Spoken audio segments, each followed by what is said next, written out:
following program is from NET, the National Educational Television Network.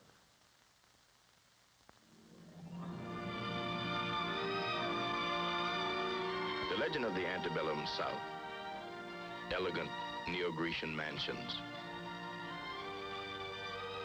Coquettish belles under the magnolias. Dancing with young men, gallant and reckless. Ready to duel for a lady's honor. The kindly master ruling his kingdom with justice and humanity. And served by his faithful, contented darkies.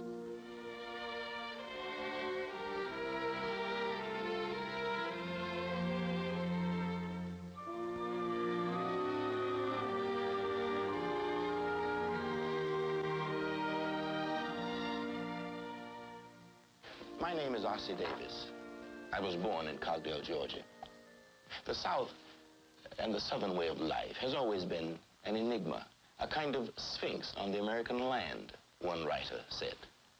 White people speak of their way of life with pride and affection. But one white man from Maryland, H.L. Mencken, wrote, fundamentalism, Ku Kluxery, revivals, lynchings, hogwalla politics, these are the things that always occur to a Northerner when he thinks of the South. What is the Southern way of life?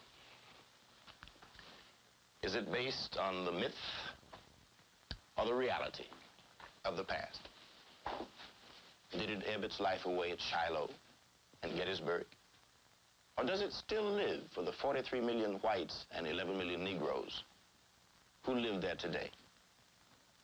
I love the South, a man said in 1958. I don't choose to live anywhere else. There's land there where a man can raise cattle. That's what I'm going to do someday. There are lakes where man can sink a hook and fight the bass. There's room there where my children can play and grow and get to be good citizens. Medgar Evers, a Negro, said that. Our program in the History of the Negro People series deals with the life of the Negro in the South, in the past and in the present. The past is never dead, William Faulkner wrote. It is not even past. This is Oxford, Mississippi, where the past is preserved in granite monuments that record a tragic and glorious history. But in Oxford, the past lives beyond images etched in stone. It survives in the memories and in the myths of its people. Yet Oxford is an ambitious community facing the promise and the problems of the 20th century. Perhaps Oxford can best be described by its mayor. Oxford consists of some fine people, both colored and white. It's a town of about 6,000 people, people that like to tend to their own business, and they like to try to help in every way possible in the civic affairs, in the church affairs, and try to build a better community. Oxford is, in my opinion, is one of the finest little communities to raise a family. We've been used to more or less a segregated life. This is something that our colored people here are adjusted to. They are happy and they're well satisfied. A lot of them depend largely upon the white. And I would like to say this, that the white people here depend largely on them for help and so on. And they will go to their aid. That's what the colored people like. They like someone that if they get in trouble, or sickness, or that church should burn or something, the white people here step in and they help them out, and the colored people appreciate it.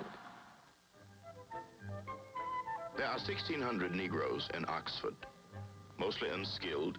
There are few jobs except as janitors, cafeteria, and yard workers.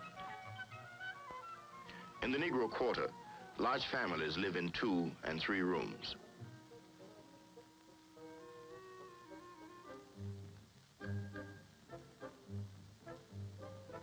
As in most Southern communities, Negro women are the main support of the family, working as maids, washwomen, and nurses. 73% of Oxford's Negroes receive some form of welfare relief. At the Mary Buey Museum, Oxford's most celebrated citizen, William Faulkner, is memorialized. Mary Rowland is the custodian of the museum. As Faulkner described so vividly, she shares with most white Southerners a sense of intimacy with their Negroes. The fact that we have a good set of Negroes here, and they don't want to be disturbed. They really are. I have one that I just love. She nursed my children for about 6 years, and I wouldn't have her want for a thing if I found out that she needed something. And I was right amused when my daughter from Arlington, Virginia came down. She was one of the children that Missy had nursed. And I got my son to drive us out to see Missy. And she had also nursed him. And his little boy was in the car with us. And when Missy came out, she said, "Look at my children." And she put her arm right around William's shoulder. And the little boy just looked up at her, you know. He didn't know what to make of it. And I said, "Listen, Billy, she was a mother to him for a while. I tell you, she helped nurse him." And so that's the association we had with them, and I presume there's still some good ones around. Of course, there are some getting some ideas, and that's all right. That's progress.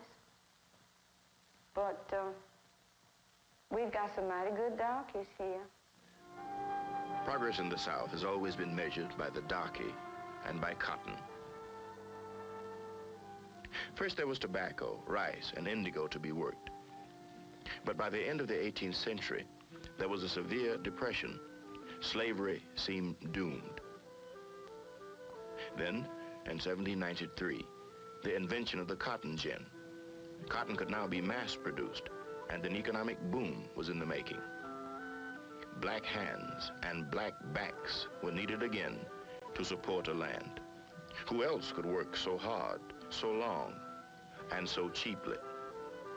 But there were dangers in the system. Slaves could run away, or fight, or kill. And so, black codes were established that declared slaves were not persons, but property. These chattels could not leave the plantation without authorization. They could not visit the homes of whites or free Negroes. And for those who had the courage or the foolishness to defy the code, there was the whipping post, branding, prison, or death. As the country moved toward war, white men had established a moral system to meet their needs. At the heart of it was a belief in the Negro's natural inferiority. Slavery was declared not only an economic, but a social good. South Carolina's governor said, "In all social systems, there must be a class to do the menial duties, to perform the drudgery of life. Such a class you must have, or you would not have that other class, which leads progress, civilization, and refinement." And the North destroyed all this. All the gentility and pride and honor that white Southerners called a way of life. More than 600,000 died in the war.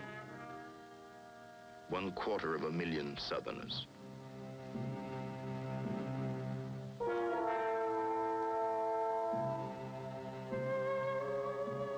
Black men also fought and died. Of 186,000 Negroes who enlisted in the Union Army, 38,000 died. The South lay devastated. "Hell has laid her egg," said a Georgian visiting Atlanta. "Right here it hatched." Galveston, a reporter said, was a city of dogs and desolation, utterly God-forsaken. After the Civil War, everybody in this country, in the Mississippi Delta, was bankrupt. All the chattels were gone, the cotton, and whatever cotton had been ginned, stored, was burned, and this country was destitute. And of course, the slaves, the freed Negroes were just as destitute as the landowners. And they were both in a pretty difficult situation. 4 million Negroes were free. Free under the Federal Reconstruction Acts for the first time to own their own homes. Free to go to school. Free to vote and hold public office. The first mixed jury in the South was empaneled for the trial of Confederate President Jefferson Davis. Half of the jurors were Negroes. Before 1901, 22 Negroes were elected to Congress. There were 2 Negro senators from Mississippi. 33-year-old Blanche K. Bruce was one. John Mercer Langston, a Negro abolitionist, who became a representative from Virginia. B.S. Pinchback, acting governor of Louisiana. There was graft and corruption. But during this time, Negroes were influential in passing bills for free public schools, abolished property qualifications for voting, and ended use of the whipping post and branding iron. Today, these laws still exist for everyone but the Negro. I think the thing that Reconstruction did was not as important as the fact that the slave was now free, and a place had to be found for him. And the number, the sheer number, you see, of these untrained people, well, it was a tremendous problem. A tremendous problem that has always haunted the South. Jobs for Negroes. Negroes who were often stronger, more capable for the work required. A laborless, landless, and homeless class, Lincoln called them, caught in a hazy realm between bondage and freedom. But in 1866, Union General Hatch said, "At issue in the South is not what shall be done with the Negro, but what shall be done with the whites." They were the victims of poverty and poor land, of malaria and hookworm, about whom the Negroes used to sing, "You can't make a living on sandy land. I'd rather be a nigger than a poor white man." And to these whites, there was horror at the specter of black supremacy. Blacks winning control and competing for what had been exclusively theirs, lands, homes, and jobs. Birth of a Nation, a movie classic produced in 1915, dramatized what had now become the prevalent white attitude, the fear of incompetent, criminal, and savage Negroes who, with federal bayonets, ravaged an innocent South.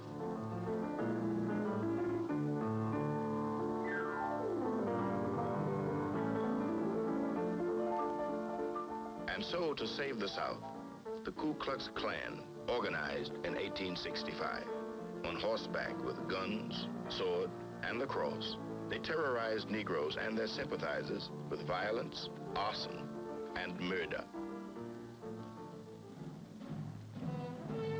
Today, though their techniques have progressed to air-conditioned limousines, they are still active, still dedicated to their faith that Jesus Christ was not a Jew, that the Pope of Rome is Antichrist, and the Negro is a beast who must be suppressed. To describe that bunch, I'd have to use a whole lot stronger than I'm permitted to use, being a minister of the gospel. Amen. They go into the auditorium of the gymnasium for the after football game dance. Then comes along one of the nigger football players, and they all go piled in there together like that you are here tonight, just like a bunch of OICs and Berkshire hogs all trying to loosen a lot together. They go in there and they get to rubbing around, smelling that vanilla flavoring. Because you could see the height of your fair-skinned daughter, her dancing partner be tagged on the shoulder by some burr-head, liver-lip, goat-smelling, ape-faced nigger.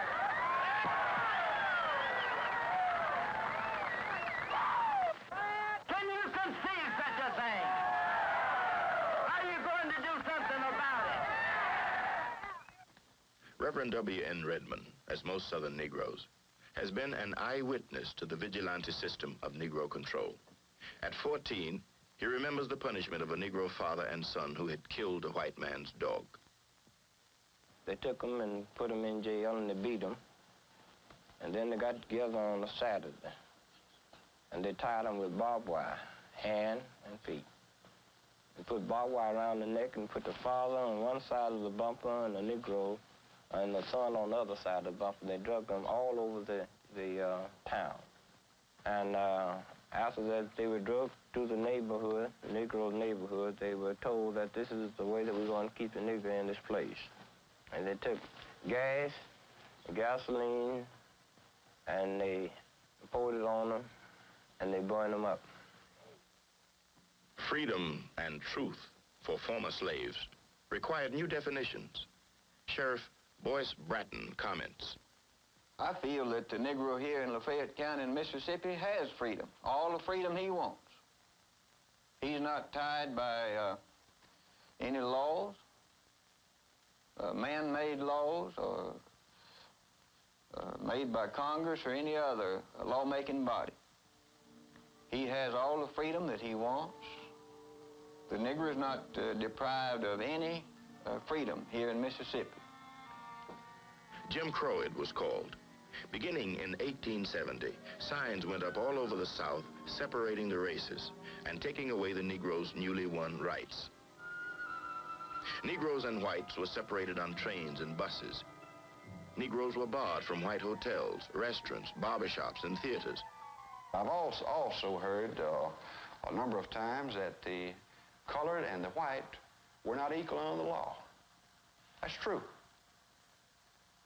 The colored gets the break and the white man doesn't. For instance, two men, one white and one colored, breaks into a store here. In all probability, the colored man would get a very light sentence and the white man would get a heavy sentence. Now, that's not equality under the law. But it goes back to the thing that I said to start with, that the white man of the South feels like it's actually his job to look after his colored citizens, the colored citizens, and they are not held accountable to the same stringent letter of the law that the white man is. That no amalgamation of races should be allowed. In other words, they did not permit intermarriage. It was made death to maim or kill a horse or a cow or a slave. By 1885, separate schools were the new order. At white and Negro schools, children, using the same textbook, learned the traditions of the past and absorbed the values of the present. In their History of Mississippi textbook, they read of life on a Mississippi plantation. The master and the mistress taught the Negroes truthfulness and honesty as they taught their own children, by not tempting them and by trusting them. With Negro slaves, it seemed impossible for one of them to do a thing without the assistance of one or two others.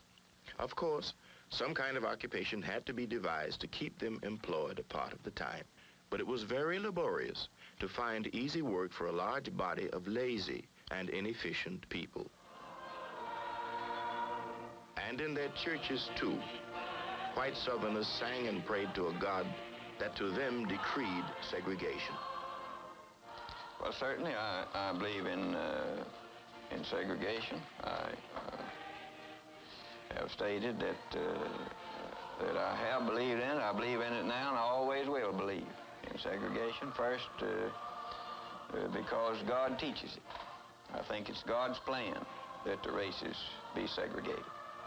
We find a lot of scripture on it. And for reasons that I've just mentioned, that I feel that their standards is not up to the white standard. I'm not going to force somebody to go to church with me. And that's what they're trying to do to the colored race. That's what the outsiders is trying to do. They're trying to come down here and force them to go to our church. I build a house. I have a right to live in that house. You don't have a right to come in and move in with me. I build a church. It may be this the house of the Lord. But yet, I maintain if I build it, I have a right to say who will and who will not come in. Remember, it's come by invitation only. By invitation only, became the right of Negroes also, as they found ways to live as free men in the South. Seek the salvation of our kindred and acquaintance, to walk circumspectly. If you're just, somebody know it. And if you're just in your dealings, it'll soon be that folks will take your word. But if you're unjust in your dealing, won't nobody believe nothing you say. See what I mean?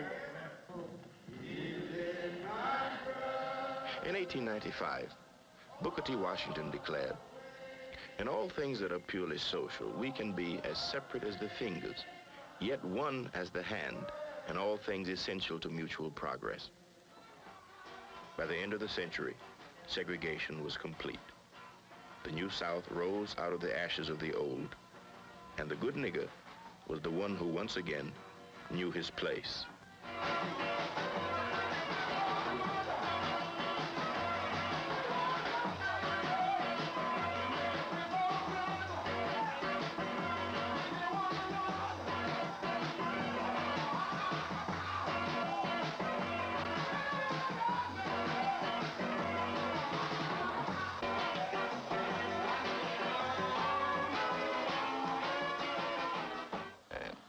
But as a rule, they are a very happy people.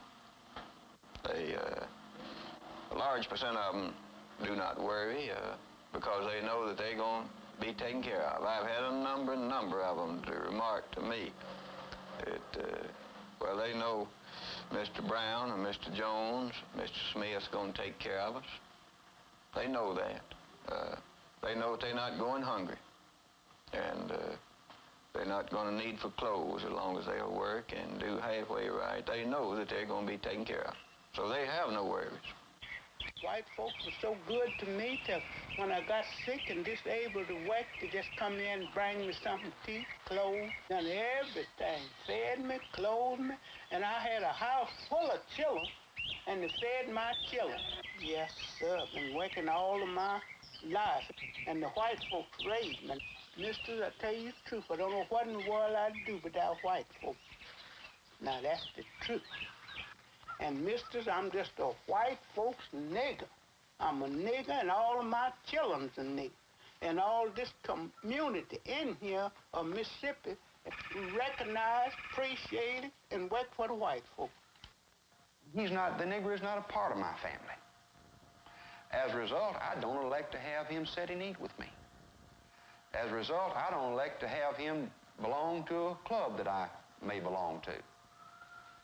I don't elect to... For Judge Obar, as for most Southern whites, out of the past has come a philosophy he calls the Southern way of life. The Negro and his place is at the heart of it. This is the way it has been. It's a history of the South. It's because we've been brought up like this. We have been taught like this. And we teach our children like this. And they'll teach their children like that. I think it is a matter that has been history all down through the years and will remain history. Well, I guess it's just plain born in us, instilled in us. In spite of the fact that you have great respect for some Negro individuals, respect them as people, and not just as a servant. There is some physical revulsion, I think, that the skin is dark. And I guess it's just something that we are so familiar with, it's just impossible, really, to overcome it. For 11 million Negroes in the South, there is also a Southern way of life. But rarely have they been asked for their interpretation. Well, the white man fears this, that if the Negro get equal education, that he will be out of his reach to do the job that he heretofore have done for him, and he figured that he was going to have to pay the Negro equal salary that he would have to pay the other boy, which actually is not the skin of the Negro that the white man dreads. It's the Negro is going to demand the dollar that the white man demands. The Southern way of life for the Negro woman means that she is addressed all the time by her first name, or she's called auntie, or she's called girl by the other race. And the Southern way of life often means that our children wear some of the things that have been given by others. Now, a lot of times these are good things, and they are highly appreciated. And the Southern way of life means that you can purchase food from a side entrance or a back entrance, or you can get someone to fix something for you to carry out. The Southern way of life means that you are to say yes ma'am, and yes sir, and no ma'am, and no sir. Sometimes that's expected even down to the teenagers. In order to segregate the Negro, we essentially must segregate ourselves, you see.